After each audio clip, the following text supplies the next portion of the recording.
मुंबई महापालिका निवडणुकीत ठाकरे बंधूंची युती जवळपास निश्चित मानली जाते।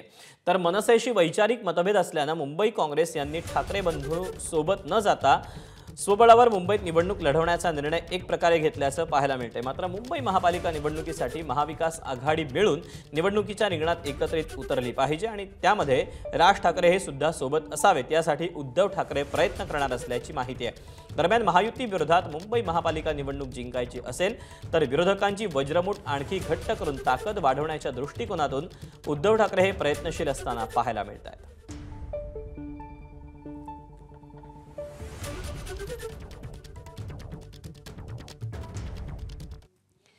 या संदर्भात ठाकरेंच्या शिवसेनेनं चर्चांसाठी पुढाकारही घेतला अशी माहिती आहे।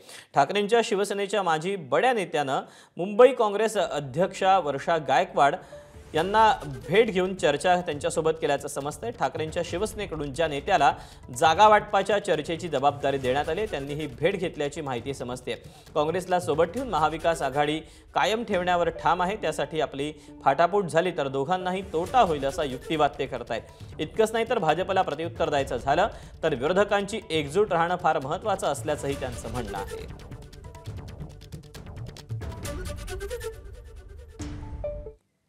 मुंबई महापालिकेत काँग्रेसनं एकला चलोरेची भूमिका घेतली, त्यावरून महाविकास आघाडीत बिघाडी होण्याची शक्यता आहे। यावर किशोरी पेडणेकरांनी भूमिका मांडली आहे। मुंबईबाबत अजूनही अंतिम निर्णय झालेला नसल्याचं त्यांचं म्हणणं आहे। अंतिम निर्णय होत नाही तोपर्यंत बिघाडी म्हणण्याची गरज नसल्याचं किशोरी पेडणेकर म्हणतायत।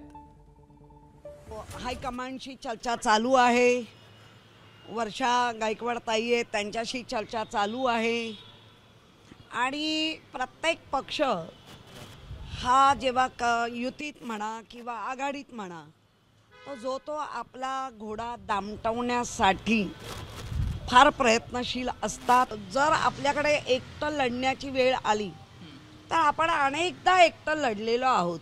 हे भाजपाचं ज्या पद्धतीने देशात कारभार चाललाय तो जर थोडाफार म्हणण्यापेक्षा जास्त मतांनी फिरवायचा असेल तर सर्वांनी एक राहिला पाहिजे असं माझं प्रांजळ मत आहे। एबीपी माझा, उघडा डोळे बघा नीट।